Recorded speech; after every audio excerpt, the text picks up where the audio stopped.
Hello everyone, आज के video में हम पढ़ेंगे पार्ट प्रदेश यानी छत्तीसगढ़ के प्रमुख पार्ट प्रदेश यानी किस किस पार्ट में कौन कौन सी जगह जो मोस्ट इंपॉर्टेंट है वो पढ़ेंगे। ठीक है, तो सबसे पहले हम स्टार्ट करते हैं पार्ट क्षेत्र। इनमें इस कॉलम में मैं बांटा हूं, जैसे पार्ट क्षेत्र कौन से जिला में, फिर इसके क्या क्या महत्वपूर्ण कार्य है। ओके, फिर सबसे पहले आपका सामरी पार्ट। सामरी पार्ट कहाँ है? ये बलरामपुर जिला में है। ओके, फिर ये महत्वपूर्ण कारण क्या है? ये छत्तीसगढ़ में जो सामरी पार्ट है सबसे ऊंचा पार्ट है। ओके, फिर जसपुर पार्ट। जसपुर पार्ट जसपुर जिले में है और ये सबसे बड़ा व लंबा पार्ट है। ये छत्तीसगढ़ में जसपुर पार्ट सबसे बड़ा व लंबा पार्ट है। उसके बाद आता है मैन पार्ट। मैन पार्ट कहाँ है? मैन पार्ट सरगुजा जिले में है और जो छत्तीसगढ़ का शिमला कहा जाता है, जो छत्तीसगढ़ का शिमला कहा जाता है। पंडरा पार्ट। पंडरा पार्ट जसपुर जिले में है और ये जहां से ईब व कन्हार नदी का उद्गम स्थल है। ओके, ईब और कन्हार नदी का उद्गम स्थल। फिर आता है जारंग पार्ट। जारंग पार्ट कहाँ है? जारंग पार्ट बलरामपुर सरगुजा जिले। ये बलरामपुर सरगुजा जिले। जारंग पार्ट क्यों फेमस है? जारंग पार्ट क्यों फेमस है? क्योंकि जारंग पार्ट में बक्साइट का भंडारण है। सबसे ज्यादा बक्साइट जारंग पार्ट में पाया जाता है। फिर आता है जमीर पार्ट। जमीर पार्ट बलरामपुर जिले में है। ये बॉक्साइट का मैदान कहलाता है। जमीर पार्ट बलरामपुर जिले में ये बॉक्साइट का मैदान कहलाता है। अब ऊपर से फिर से हम इसका एक सारणी तैयार करते हैं, जिसमें कि सबसे पहला हमने पढ़ा था सामरी पार्ट। सामरी पार्ट में है बलरामपुर। फिर इसमें सबसे ऊंची चोटी है सामरी पार्ट में। बलरामपुर जिले में सबसे ऊंची चोटी है गौरलाटा, जिसकी ऊंचाई है 1225 मीटर। Okay, 1225 metre. ये छत्तीसगढ़ की सबसे ऊंची चोटी है। ओके, आकृति है इसकी, जो आकृति सीढ़ी नुमा है और जिसको समुद्र तल से ऊंचाई 600 मीटर की ऊंचाई पे है। और इसके जो सामरी पार्ट के जो पश्चिम भाग को क्या कहते हैं? लसन पार्ट कहते हैं। ओके, लसन पार्ट कहा जाता है। उसके बाद आता है जसपुर पार्ट। जसपुर पार्ट राज्य का सबसे बड़ा व लंबा पार्ट है। ये जसपुर पार्ट है ना, राज्य का सबसे बड़ा व लंबा पार्ट है। उसके बाद आता है मैन पार्ट। मैन पार्ट क्या है? मैन पार्ट ईब तथा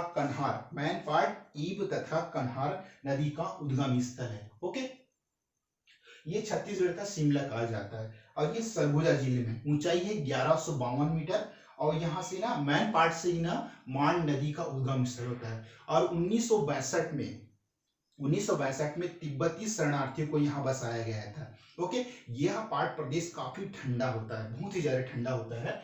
और ये यहाँ पे टाइगर पॉइंट, इको पॉइंट, मछली पॉइंट, ओके, पर्यटन स्थल है। ये हिल स्टेशन है। टाइगर पॉइंट, इको पॉइंट, मछली पॉइंट हिल स्टेशन है। और यह क्षेत्र काफी भूजल यानी से जलजली क्षेत्र है। ठीक है, वैसे कहा जाता है कि अगर यहाँ के पानी में अगर नहाया जाए तो कुष्ठ रोग ठीक हो जाते हैं। ओके, और यहाँ सबसे ज्यादा सफेद मूसली की खेती की जाती है। ठीक, ये टाइगर पॉइंट, इको पॉइंट, मछली पॉइंट हिल स्टेशन है और ये भूकंपित क्षेत्र जलजली क्षेत्र है। सफेद मूसली की खेती की जाती है। उसके बाद लसन पार्ट कहाँ है? लसन पार्ट बलरामपुर जिले में है। और छत्तीसगढ़ के जल विभाजक पर्वत, जो छत्तीसगढ़ में जो पर्वत है उनको कौन कौन से नदी जल विभाजक ने एक राज्य से दूसरे राज्य में पर्वतों में बांटते हैं। ओके, सबसे पहला है केशकाल पर्वत। केशकाल पर्वत कहाँ है? ये आपका कांकेर जिला में पड़ता है। ठीक है, कांकेर जिला में। फिर ये कौन कौन से दो नदियों को विभाजित करती है? महानदी व इंद्रावती नदी को। ठीक है, महानदी व इंद्रावती के बीच। ओके, और उसके बाद आता है मैकल पर्वत श्रेणी कहाँ? मैंने बताया था राजनांदगांव कवर्धा जिला में। तो ये शिवनाथ व वेलगंगा के बीच, मध्य के बीच विभाजक का कार्य करती है। उसके बाद देवगढ़ की पहाड़ी कहाँ है आपका? ये गौरलाटा। ठीक है, देवगढ़ की पहाड़ी ये जो करती है, ये गौपद व रिहन नदी के बीच मध्य जल विभाजक कार्य करती है। तो एक बार लास्ट रिवाइज करते हैं ताकि आपको एक बार अच्छे समझ में आए। ये पार्ट प्रदेश, छत्तीसगढ़ के हम पार्ट प्रदेश के बारे में पढ़ रहे हैं। इसमें सबसे पहला पार्ट क्षेत्र है सामरी पार्ट कौन से जिला में स्थित है? बलरामपुर। इसका जो महत्वपूर्ण तथ्य कारक क्या है? ये छत्तीसगढ़ का सबसे ऊंचा पार्ट है। उसके बाद जसपुर पार्ट, जो जसपुर जिले में, ये सबसे बड़ा व लंबा पार्ट है। ये जसपुर पार्ट जो है ना छत्तीसगढ़ का सबसे लंबा व बड़ा पार्ट है। उसके बाद मैन पार्ट का है सरगुजा जिला में, जहां से क्या निकलती, जहां सॉरी जो छत्तीसगढ़ का शिमला कहा जाता है, जो छत्तीसगढ़ का शिमला कहा जाता है। मेन पार्ट से मांड नदी निकलती है, याद रखना। ओके। पंडरा पार्ट जसपुर जिला में, जहां से ईब व कन्हार नदी का उद्गम होता है। ठीक है, जहां से ईब व कन्हार नदी का उद्गम होता है। उसके बाद जारंग पार्ट है बलरामपुर में, जारंग पार्ट है बलरामपुर में, जो सरगुजा जिले में है, और जहां से बक्साइट का भंडारण होता है। जारंग पार्ट में सबसे ज्यादा बक्साइट के भंडारण क्षेत्र है।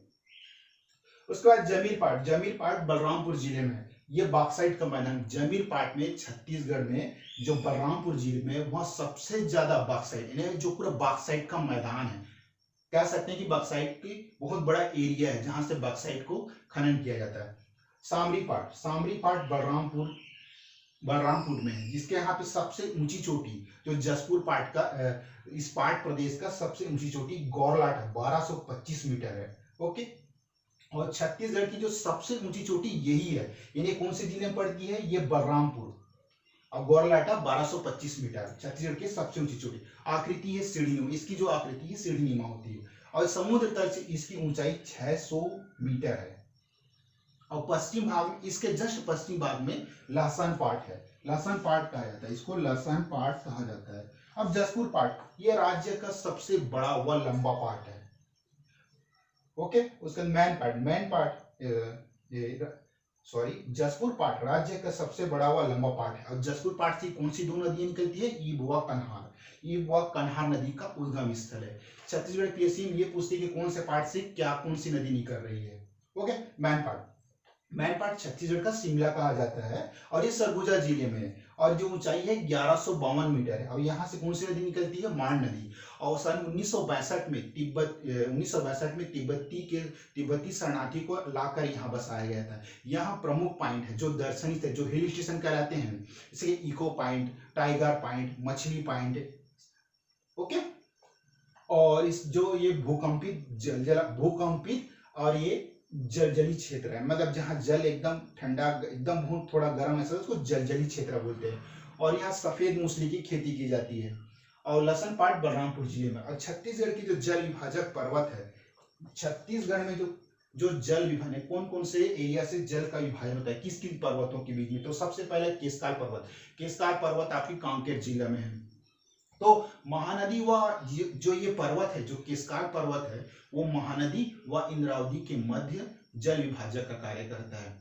ओके। फिर मैकल पर्वत श्रेणी आपका राजनांदगांव कवर्धा जिले में पड़ता है, जो शिवनाथ व वेनगंगा के मध्य जल विभाजक का कार्य करता है। उसका था देवगढ़ की पहाड़ी गोपंद व रिहन के बीच मध्य जल विभाजन का कार्य करता है। तो दोस्तों, आज की वीडियो में एक बहुत ही छोटी रिवाइज वीडियो था।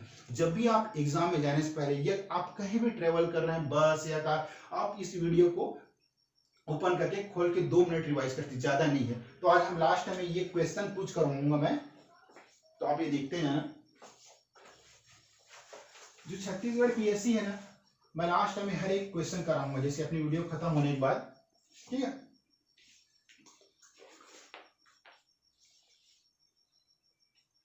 जिसके निम्नलिखित कथनों को पढ़िए, क्वेश्चन आता है निम्नलिखित कथनों को पढ़िए, निम्नलिखित कथनों को पढ़िए। क्या है, सबसे पहला, छत्तीसगढ़ के उत्तर में पहाड़िया पाट है, ये पहला पूछ देगा। एक, छत्तीसगढ़ के उत्तर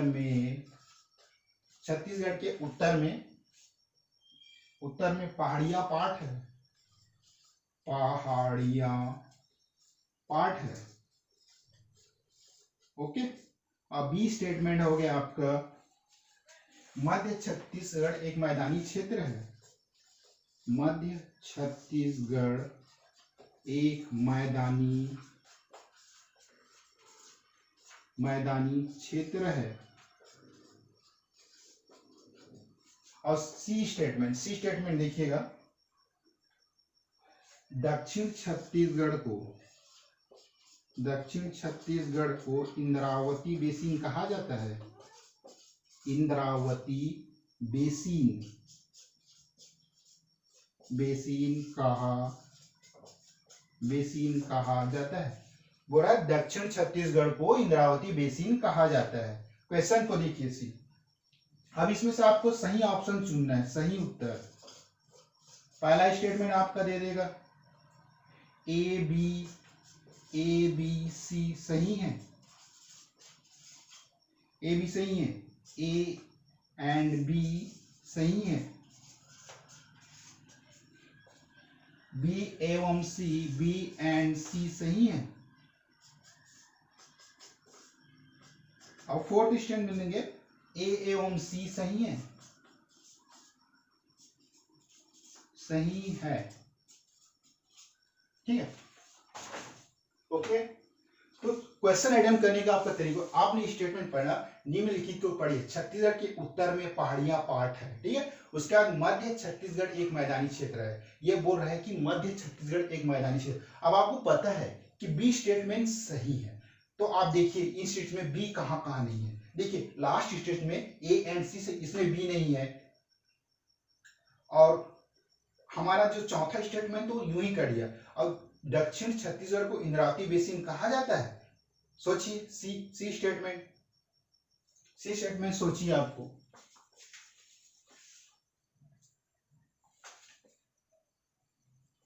सी स्टेटमेंट आप लोग सोचिए, तो ये ऑप्शन भी सही है। दक्षिण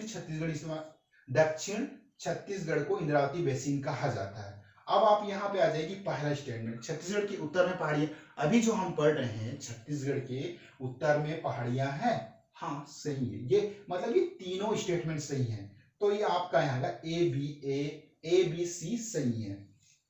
तो ये तीनों, तो क्वेश्चन अटेम्प्ट करने का एक वैज्ञानिक तरीका होता है, आप लोग को समझना चाहिए। आप जब भी स्टेटमेंट को पढ़ो, क्वेश्चन को पढ़ो, तो स्टेटमेंट को आप ध्यान से पढ़िए कि क्वेश्चन क्या बोल रहा है।